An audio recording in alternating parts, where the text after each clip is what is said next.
अस्सलाम वालेकुम, कैसे हैं आप सब। तो आज हम स्टार्ट करने जा रहे हैं एक्सरसाइज 8A का क्वेश्चन नंबर 1। तो मेरे पास ये बुक 3 है जिसको हम D3 भी बोलते हैं और उसका ये अपडेटेड 7th एडिशन यानी न्यू एडिशन मेरे पास मौजूद है। इस न्यू एडिशन का ये चैप्टर नंबर 8 चल रहा है जिसका नाम है arc length and area of a sector. मैंने इस चैप्टर के नेम से एक सेपरेट प्लेलिस्ट बना दी है, उसका लिंक नीचे डिस्क्रिप्शन में गिवन है ताकि आप लोगों को इस चैप्टर से रिलेटेड तमाम सॉल्यूशंस इसी प्लेलिस्ट में मिल जाएं।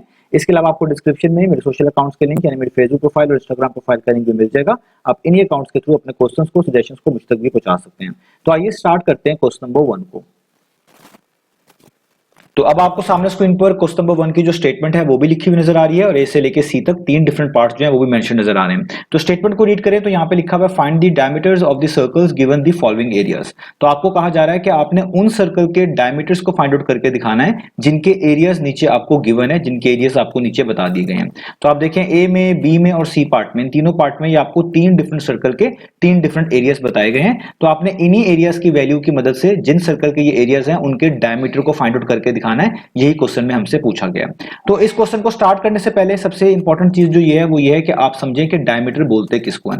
तो लेट्स से ये मैंने एक सर्कल बनाया है और आप मान लें कि ये सर्कल का सेंटर है जिसको मैं यहां पर ओ के साथ रिप्रेजेंट कर रहा हूं।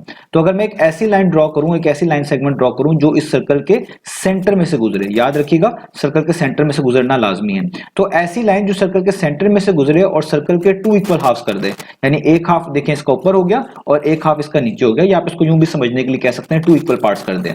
तो ऐसी लाइन सेगमेंट जो सर्कल के 2 इक्वल पार्ट्स या 2 इक्वल हाफ कर दे, उसी लाइन सेगमेंट को, उसी लाइन को हम क्या बोल रहे होते हैं, डायमीटर। और डायमीटर को रिप्रेजेंट किया जाता है लोअर केस लेटर डी के साथ।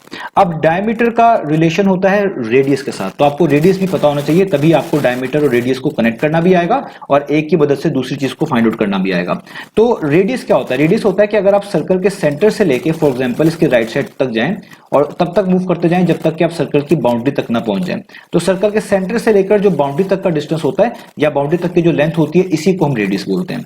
इसी तरीके से अगर आप इस सर्कल के सेंटर से लेफ्ट साइड पे मूव करें और तब तक मूव करते रहें जब तक कि आप इसकी बाउंड्री तक ना पहुंच जाएं, तो ये वाली लेंथ भी क्या होगी, ये भी होगी रेडियस। तो अगर मैं इस रेडियस को और इस रेडियस को प्लस कर दूं तो आप देखिए मुझे ये टोटल लेंथ मिल जाएगी ना इस लाइन की, जो कि सर्कल के सेंटर से पास होकर गुजरी थी, जिसको मैंने क्या कहा था, डायमीटर। तो इससे ये पता चलता है कि अगर आप इन दोनों रेडियस को ऐड कर दें, यानी लिख दें r प्लस आर, तो r प्लस आर कितना होता है, वो होता है 2 टाइम्स ऑफ r। तो ये आपको क्या मिल जाएगा, डायमीटर मिल जाएगा। इसका मतलब डायमीटर और रेडियस में क्या रिलेशनशिप हुआ कि अगर आप रेडियस का डबल कर दें तो वो डायमीटर बन जाता है, और यही 2 जो यहां पर आपके पास एक तरह का मल्टीप्लाई हो रहा है इधर r के साथ, जब आप इसको इक्वेशन को दूसरे मूव करेंगे तो ये डायमीटर को जाकर डिवाइड करेगा। तो यहां से आपको रेडियस का एक तरह का फॉर्मूला पता चल जाएगा कि अगर आप रेडियस का डबल करते हैं तो डायमीटर मिलता है, और अगर आप डायमीटर का हाफ कर देंगे तो आपको रेडियस मिलेगा। तो ये डायमीटर और रेडियस में रिलेशनशिप भी मैंने आपको बता दिया। अब एरिया से क्या मुराद है? एरिया से मुराद है वो तमाम रीजन जो इस सर्कल की बाउंड्री के अंदर अंदर तक आ रहा है। ये तमाम रीजन जो है यही सर्कल के एरिया को जो है रिप्रेजेंट करता है। तो उम्मीद है आपको डायमीटर समझ आ गया, रेडियस समझ आ गया। अब हम चलते हैं अपने पार्ट नंबर ए की तरफ। तो देखिए पार्ट नंबर ए में हमें एरिया गिवन है और वो है 616 मिलीमीटर स्क्वायर। अब ये एरिया किसका गिवन है? एरिया ऑफ अ सर्कल का, यानी सर्कल का एरिया गिवन है ये। तो आपने इसकी मदद से डायमीटर निकालना है। तो जब भी आपको कोई वैल्यू गिवन होती है आप ये सोचते हैं कि ये वाली वैल्यू हम किस फॉर्मूले में यूज कर सकते हैं, या इसका ताल्लुक किसी फॉर्मूले के साथ तो नहीं है, क्योंकि ये आपको area of a circle given है। तो एरिया ऑफ सर्कल का फॉर्मूला भी मौजूद है, तो हम उसी से स्टार्ट करेंगे। तो इसलिए मैं यहां पे लिखूंगा एरिया ऑफ अ सर्कल। तो एरिया ऑफ अ सर्कल का फॉर्मूला क्या होता था, आपको याद होगा, वो होता था पाई आर स्क्वायर। यानी पाई को आप ये इसको पाई पढ़ते हैं और इसकी वैल्यू आपको पता है हम 22/7 भी यूज करते हैं, इसकी वैल्यू आप 3.142 भी यूज कर सकते हैं, और इसकी वैल्यू आप कैलकुलेटर वाली भी यूज कर सकते हैं जो कैलकुलेटर में प्री इंस्टॉल्ड होती है। सबसे एक्यूरेट वैल्यू ये कैलकुलेटर वाली होती है, या ये 3.142 होती है। इनसे रिजल्ट्स आपके ज्यादा अच्छे आते हैं। 22/7 से भी आपके रिजल्ट्स आ जाएंगे, लेकिन कभी कभार कुछ क्वेश्चन में डेसिमल के बाद थोड़ा सा स्लाइड सा डिफरेंस होता है, वो मैनेजेबल होता है, लेकिन आपको इसलिए बता दिया ताकि आप लोग कंफ्यूज ना हो। तो हम यहां पर कैलकुलेटर वाली ही प्री इंस्टॉल्ड वैल्यू यूज करेंगे ताकि हमारे आंसर सबसे ज्यादा एक्यूरेट रहें। तो अब आपने क्या करना है, ये फॉर्मूला लिख दिया, आपको एरिया गिवन है, तो जो एरिया गिवन है वो जस्ट उसकी वैल्यू इस एरिया ऑफ सर्कल के नीचे लिख दें। तो मैंने एरिया ऑफ सर्कल के नीचे उसकी वैल्यू लिख दी। आगे इक्वालिटी का साइन वैसे ही, पाई वैसे का वैसे ही, और आर स्क्वायर वैसे का वैसे ही। अब देखिए मुझे रेडियस की वैल्यू चाहिए, क्योंकि जब तक मेरे पास रेडियस नहीं आएगा मैं डायमीटर नहीं बता सकता। मेरे पास रेडियस आ गया तो मैं उसको इस फॉर्मूले की मदद से डबल करके डायमीटर जो है आसानी से बता पाऊंगा।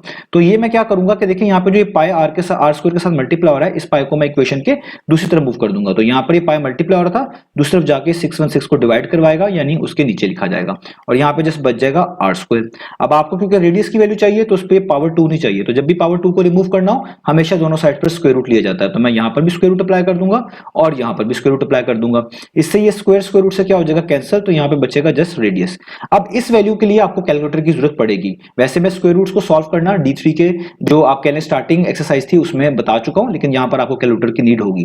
तो अब हम यहाँ पर इस चीज को कैलकुलेटर से करेंगे, तो आप यहाँ पर स्क्वायर रूट को पहले प्रेस करेंगे, इसमें बीच में फ्रैक्शन आपने लिखनी है तो फ्रैक्शन वाले बटन को प्रेस करेंगे, ऊपर आप लिखेंगे 616 और नीचे इसको लेके आएंगे, यहाँ पे पाई लिखना है। तो पाई कैसे आता है कैलकुलेटर में, शिफ्ट का बटन प्रेस करें और ये multiply by 10 to raise power x वाला बटन प्रेस करें तो पाई आ जाएगा। इक्वल टू का साइन, इक्वल टू का जो आप बटन है वो प्रेस करेंगे, तो यहाँ पर आपके पास ये आंसर आ रहा है 14.00281721। तो आप कोशिश करें डेसिमल के बाद एटलीस्ट जो है ना, एटलीस्ट 3 to 4 डिजिट्स जरूर लें, क्योंकि अगर आप डेसिमल के बाद 3 to 4 डिजिट्स यहाँ पर कंसीडर करेंगे तो अगर आपने इस वैल्यू को आगे यूज करना होगा तो आपके आंसर्स और भी बेहतर आएंगे और भी इजीली आपके लिए एक्यूरेट आंसर्स मिलेंगे। तो मैं यहाँ पे लिख रहा हूँ 14.0028, मैं यहाँ तक जो है इसको लिख रहा हूँ, तो इसलिए मैं यहाँ पे लिख देता हूँ 14.0028 और ये रेडियस है। ऊपर जो आपके पास एरिया गिवन था वो मिलीमीटर स्क्वायर में है, तो रेडियस जस्ट किस में होगा, मिलीमीटर्स में, तो इसलिए मैं इसके साथ लगाऊंगा मिलीमीटर्स। तो ये मैंने रेडियस की वैल्यू एक तरह की फाइंड आउट कर ली।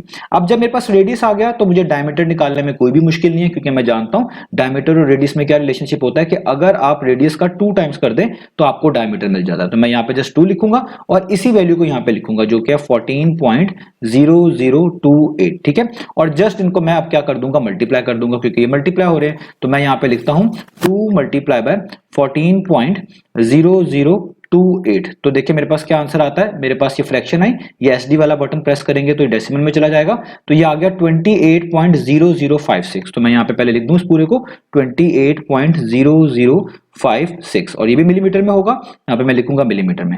अब ये हमारा आंसर भी एक्यूरेट है, लेकिन बुक में जो आंसर्स हैं वो 3 सिग्निफिकेंट फिगर तक दिए हैं, तो इसलिए मैं भी इसको 3 सिग्निफिकेंट फिगर तक एक तरह का राउंड ऑफ करके लिख दूंगा। तो ये इसका फर्स्ट सिग्निफिकेंट फिगर काउंट होगा या डिजिट काउंट होगा, ये सेकंड, ये इसका थर्ड। तो जहां तक 3 पूरे होते हैं उसके राइट साइड पे देखें, अगर कोई डिजिट 5 या 5 से बड़ा है तो इस प्रीवियस डिजिट में 1 ऐड कर दें, अगर नहीं है तो इधर तक जो यहां तक 3 पूरे हो गए यहां तक लिख दें, बाकी को इग्नोर कर दें।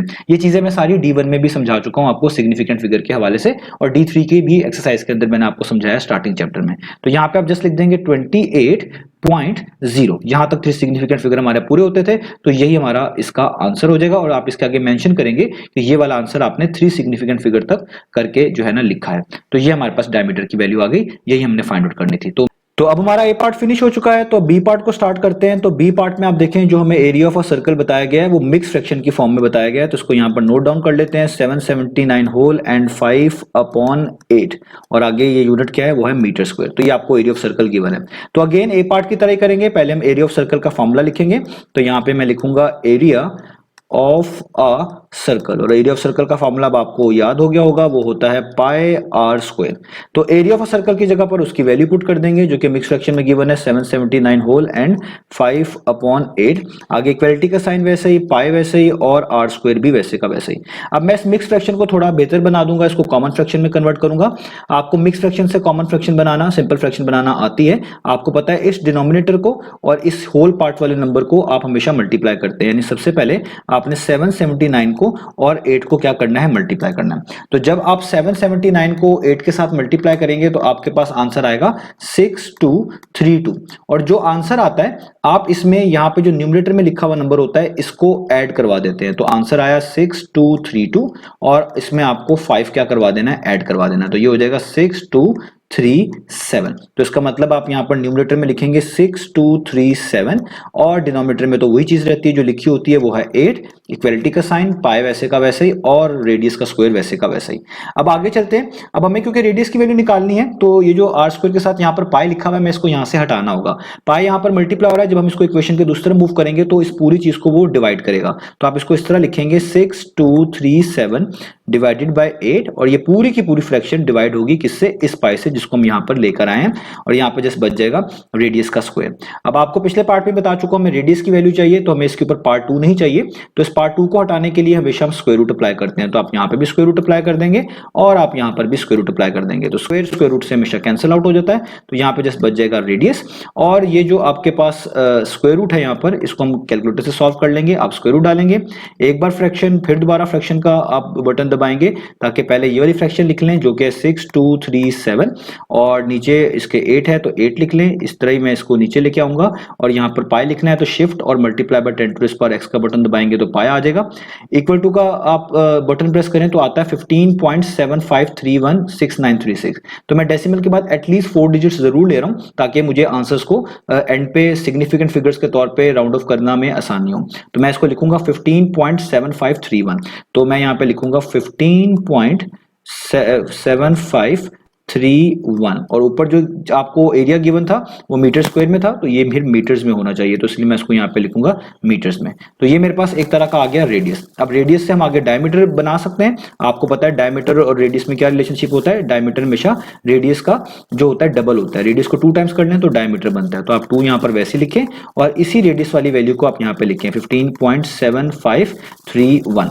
अब जस्ट आपने इनको मल्टीप्लाई करना है, तो मैं आपको यहाँ पर मल्टीप्लाई करके बताता हूँ। तो आप लिखेंगे 2 मल्टीप्लाई बाय 15.7531, ठीक है। अब मैं इसको इक्वल टू करूं तो ये आता है 31.5062, तो मैं यहाँ पे लिखूंगा 31.5062, ये भी मीटर्स में ही होगा। अब मैं इसको राउंड ऑफ कर लेता हूँ 3 सिग्निफिकेंट फिगर तक, तो क्योंकि बुक में जो आंसर्स हैं वो 3 सिग्निफिकेंट फिगर्स के लिहाज से कोड किए गए हैं। तो ये मेरा पहला डिजिट हो गया, पहला सिग्निफिकेंट फिगर हो गया, ये दूसरा हो गया, ये तीसरा हो गया, यहाँ तक 3 हो गया पूरे। तो इसके आप राइट पे देखें कौन सा डिजिट है, अगर यहाँ पर 5 या 5 से बड़ा होता तो इस प्रीवियस डिजिट में 1 ऐड कर देते हैं। अगर नहीं है, जिस तरह यहाँ पर नहीं है, तो हम इस सारों को लीव कर देंगे और जस्ट 5 तक ही लिख देंगे। तो हम यहाँ पे लिख देंगे 31.5, क्योंकि ये 0 है, 5 से छोटा है, तो ये आ गया मीटर्स में। तो ये हमने डायमीटर फाइंड आउट कर लिया इस बी पार्ट में भी। तो यहाँ पे बी पार्ट फिनिश हुआ। अब चलते हैं हम इसके सी पार्ट की तरफ। तो अब हम स्टार्ट कर लेते हैं सी पार्ट को। तो यहाँ पर भी बिल्कुल ए और बी पार्ट की तरह ही अपने स्टेप्स करने हैं। तो सबसे पहले आप एरिया देखें, आपको क्या गिवन है, वो गिवन है 3850 सेंटीमीटर स्क्वायर। तो आप सबसे पहले एरिया ऑफ अ सर्कल का फॉर्मूला ही लिखेंगे, तो मैं इसलिए यहाँ पे लिख रहा हूं एरिया ऑफ अ सर्कल। तो वो किसके इक्वल होता है, वो इक्वल होता है पाई आर स्क्वायर के। तो एरिया ऑफ सर्कल की जगह पर उसकी वैल्यू आ जाएगी जो कि है 3850। आगे इक्वलिटी का साइन वैसे ही, पाई वैसे का वैसे ही, और आर स्क्वायर भी वैसे का वैसे ही। अब क्योंकि आपने रेडियस को सेपरेट करना है, इसके साथ जो पाई लिखा हुआ है इसको हटाना है। पाई यहाँ पर मल्टीप्लाई हो रहा है, जब आप इसको इक्वेशन के दूसरे मूव करेंगे तो ये वहां जाकर 3850 को डिवाइड करवाएगा, यानी उसके नीचे लिखा जाएगा, और यहाँ पे जैसे रह जाएगा आर स्क्वायर। अब आर स्क्वायर के ऊपर ये जो स्क्वायर आ रहा है आर के ऊपर, इसको खत्म करने के लिए आपको दोनों साइड पर हमेशा स्क्वायर रूट लेना पड़ेगा। इससे क्या फायदा होगा, स्क्वायर रूट से क्या हो जाएगा, कैंसिल, और यहां पर हम इसको सॉल्व कर लेंगे। तो हम यहां पे लिखेंगे square root of 3850 divided by pi. तो शिफ्ट और ये multiply by 10 to the power x का बटन दबाएं तो पाई आ जाता है। इक्वल टू का बटन प्रेस करें तो यहां पर आ रहा है 35.0070। मैं एटलीस्ट 4 डिजिट ले रहा हूं डेसिमल के बाद, तो मैं लिखूंगा 35.0070। तो मैं यहां पे लिखूंगा 35.0070। आप भी कोशिश करें एटलीस्ट 3 टू 4 डिजिट जरूर लें ताकि आपका आंसर जो है ज्यादा एक्यूरेट रहे। तो यहां पर सेंटीमीटर स्क्वायर में एरिया था, तो इसका मतलब रेडियस किस में आएगा, वो आएगा आपके पास सेंटीमीटर में। तो यहां तक तो मैंने रेडियस फाइंड आउट कर लिया। अब रेडियस की मदद से डायमीटर निकालना बहुत आसान होता है, तो इसलिए हम यहाँ पे लिखेंगे डायमीटर इक्वल होता है 2 टाइम्स ऑफ रेडियस के। तो 2 वैसे का वैसे ही, रेडियस की वैल्यू ऊपर से यहाँ पर नोट डाउन कर लें, वो है 35.0070। और आगे आपके लिए चीजें आसान हो जाएंगी, जस्ट आपने मल्टीप्लाई करना है। 2 को मल्टीप्लाई करवाएं 35.0070 के साथ, तो आपके पास आंसर आता है फ्रैक्शन में। ये SD वाला बटन कैलकुलेटर में होता है, इसको प्रेस करिएगा, इसको डेसिमल में कन्वर्ट कर देगा। तो ये आ गया 70.014। तो आप यहाँ पे लिखेंगे 70.014, और ये भी सेंटीमीटर्स में होगा रेडियस की तरह। अब इसको आप 3 सिग्निफिकेंट फिगर तक राउंड ऑफ करके लिखेंगे, तो ये आपका फर्स्ट सिग्निफिकेंट फिगर, ये सेकंड, और इसको भी आप काउंट करेंगे, ये थर्ड। तो थर्ड के आगे आप देखें जो डिजिट है ये आपके पास 5 से छोटा है, इसका मतलब प्रीवियस डिजिट में कुछ भी ऐड नहीं होगा, तो 70.0 तक ही आपको लिखना पड़ेगा। तो आप लिखेंगे 70.0 सेंटीमीटर, और ये आंसर याद रखिएगा आपने 3 सिग्निफिकेंट फिगर तक राउंड ऑफ करके बताया है। तो ये हमारे पास हो गया इसका डायमीटर। तो इस तरीके से तीनों पार्ट जो है हमने करने थे। उम्मीद है आपको चीजें समझ आई होंगी। तो मैं स्क्वायर रूट को सॉल्व करना, फ्रैक्शंस को सॉल्व करना इसी बुक की पहली एक्सरसाइज में बता चुका हूं, मैन्युअली कैलकुलेटर के बगैर भी। जहां पर कैलकुलेटर की नीड होती है वहां पर यूज करना पड़ेगा हमें। तो इस तरीके से हमने इन क्वेश्चंस को करना था। तो उम्मीद है आपको ये चीजें समझ आई होंगी। इंशाल्लाह नेक्स्ट वीडियो में मिलेंगे बाकी सॉल्यूशंस के साथ।